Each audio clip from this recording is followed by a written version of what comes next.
Nye Paul ukuntu ari kureba kino cyana arumva yagikubita inkonji. Basta po. Ariko iteka jya wibuka ko Kapag gumagawa po kayo ng tama. iyo uri gukora ikintu cyanyacyo Imana ntago igikwirengagiza. Iyo uri mu nzira nziza uri gukora ikintu kizima uko wabona bigukomereye kose Imana ntago igikwirengagiza.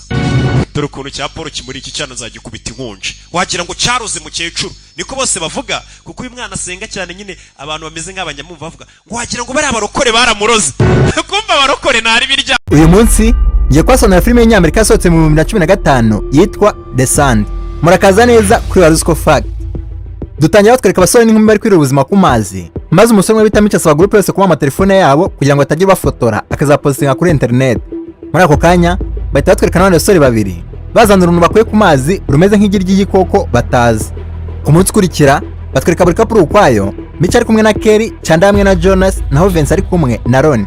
Kelly yahise abyuka aranje abona igisiga cyafatiwe mu mucanga mu gihe akiri gutekereza uburyo yagifasha gitagikurwa n'ikintu kitazwi kirarigita. Kelly n'ubwo bwinshi yatahindukira ngo abure bagenzi be gusa asanga umukobwa w'inshuti ye bita Marsha amaze gukandagira mu mucanga.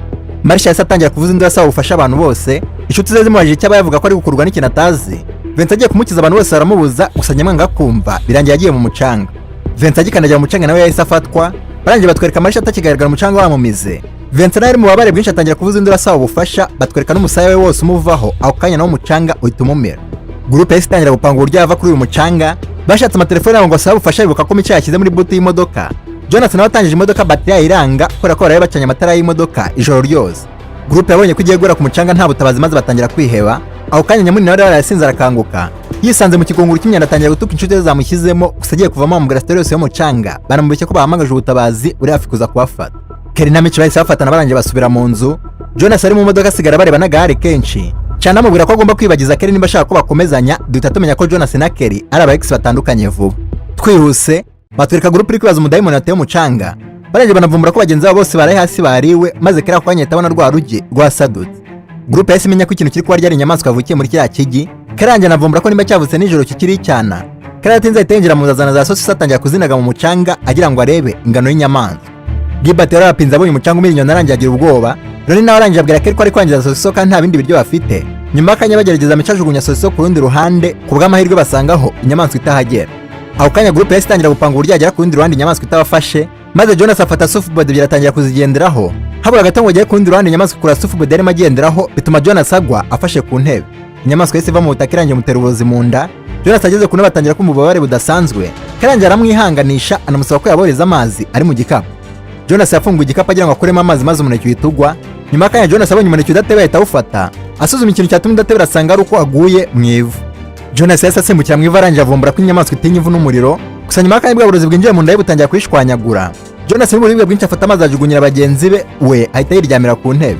Twihuse batwereka inyamaswa kuri surfboard n'amapine y'imodoka. Maze groupe imenya ko inyamaswa iri gukura cyane kandi ko nibatinda hano iraza kwica bose. Ronnie yahise agira igitekerezo cy'uburyo yazana telefone maze ajya inyuma y'imodoka bamufashe. Gusa muri ako kanya imodoka yihuta ivuza amahoni y'umusekirite. Ronnie yari busy na buti y'imodoka iramukanga bituma anyerera. Buti y'imodoka ihita imurya intoki. Umusekirite yahise abagara ababwira ko iyi beach ifunze itemerewe gukoreshwa.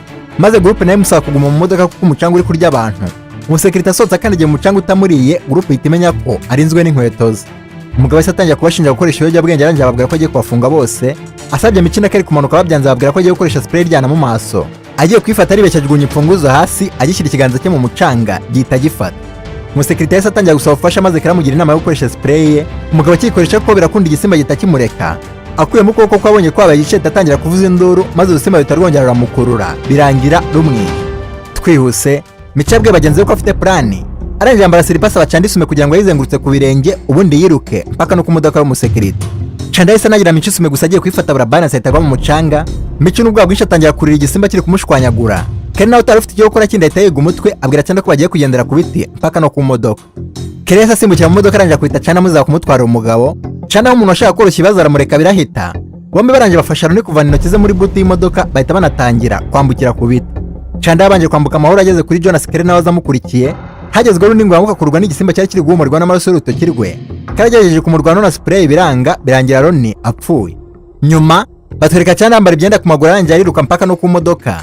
Gilbert yarapfiriye mu kigunguru kubera ukuntu cyamukatagoye atangira kwishima. Gusa nyuma kanya amaraso yakuru urusimba ruhita rumwica. Chanda wari hejuru y'imodoka ruhita rumwataka runyeganyeza imodoka mpaka Chanda aguye igihumuro. Muri iryo joro batwereka Chanda yari uryamye umunsi wose akanguka.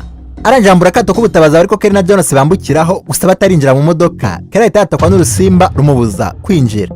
Kelly yahise yurira hejuru y'imodoka aranjabona esanse ahita yanyanyagiza ahantu hose. Kelly wari amaze kumenya ko urusimba rutinyumura ahita rushumika ahungira mu modoka. Nyuma y'ibintu bimaze gutuza abakobwa bavumbura ko umugabo bapfaga yapfuye. Ku munsi ukurikira batwereka umugabo azakomanga ku idirishya ry'imodoka. Kelly na Chandler basohotse basanga urunyamaswa rwagiye bahita bafatana baragenda. Barangije batwerekana rwa runyamaswa ruri mu mazi ruri kwerekeza ahandi hantu. Hey umunsi nabazaniye ibintu udakwiye kuganiriza inshuti zawe zose. Buriya ntabwo ari ngombwa ngo abantu mugendana se cyangwa abantu bose ngo ujye ubabwira amabanga yawe. Buriya bintu ntabwo biba ari byiza cyane.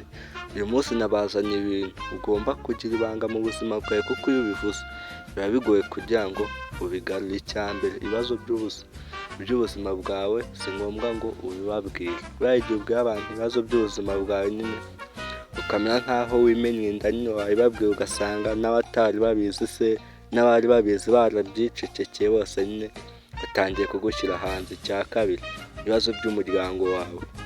Ibibazo by'umuryango wawe ntabwo ari ngombwa ngo ubibwire abantu bose, kuko nimba ubibwiye abantu 70% ni abagusebya, 10% ni ababigufashamo, abandi 30% ni abagutaranga.